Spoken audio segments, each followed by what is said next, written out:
આજના તાજા અને મુખ્ય સમાચાર. અમદાવાદ બાદ હવે ભાવનગર મેડિકલ કોલેજમાં રેગિંગ કાંડ. 13 જુનિયર વિદ્યાર્થીઓની 6 સિનિયર સામે માનસિક ત્રાસની ફરિયાદ. અમદાવાદની બીજે મેડિકલ કોલેજમાં રેગિંગ બદલ 3 વિદ્યાર્થીઓ સસ્પેન્ડ થયા બાદ હવે ભાવનગરની સરકારી મેડિકલ કોલેજમાં પણ રેગિંગની ફરિયાદ નોંધાઈ છે. જુનિયર વિદ્યાર્થીઓએ 6 સિનિયર સામે માનસિક ત્રાસ, શારીરિક સજા અને પૈસા પડાવવાનો આરોપ લગાવ્યો છે, જેના પર તપાસ શરૂ થઈ છે.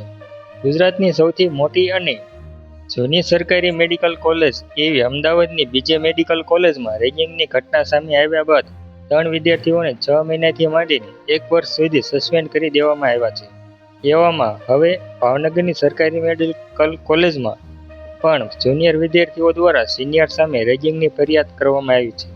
ભાવનગરની સર્ટી હોસ્પિટલમાં ઓર્થોપેડિક વિભાગના ફર્સ્ટ યરના 13 જેટલા વિદ્યાર્થીઓએ 6 સિનિયર વિદ્યાર્થીઓ સામે ફરિયાદ આપી છે, જેમાં સિનિયર વિદ્યાર્થીઓએ જુનિયર પાસેથી દર મહિને 2.5 લાખ રૂપિયા પડાવતા હોવાનું જણાવવામાં આવ્યું છે.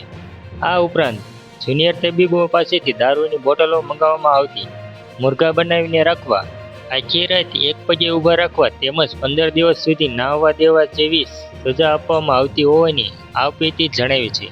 હાલ તો જુનિયર તબીબોએ લખિત ફરિયાદ કરીને દોષિતોને કડક સજાની માંગણી કરી છે.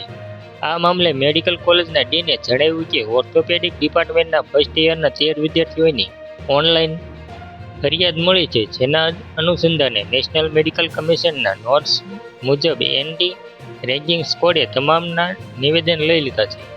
અમદાવાદની બીજે મેડિકલ કોલેજના ઓર્થોપેડિક વિભાગના પોસ્ટ ગ્રેજ્યુએટના પ્રથમ વર્ષના વિદ્યાર્થીઓએ નેશનલ મેડિકલ કમિશનને ફરિયાદ કરી હતી, જેમાં પ્રથમ વર્ષના 6 વિદ્યાર્થીઓનું બીજા વર્ષના વિદ્યાર્થીઓને શારીરિક અને માનસિક ત્રાસ આપવામાં આવતો હતો. નેશનલ મેડિકલ કમિશને ફરિયાદની ગંભીરતાથી લઈને તપાસનો આદેશ આપ્યા બાદ કોલેજની એન્ટી રેગિંગ કમિટીએ તપાસ કરીને બંને પક્ષના વિદ્યાર્થીઓને બોલાવીને તેમના નિવેદન નોંધ્યા હતા, જેના રિપોર્ટના આધારે રેગિંગમાં સામેલ 3 સેકન્ડ યરના મેડિકલ સ્ટુડન્ટને સસ્પેન્ડ કરી દેવામાં આવ્યા છે.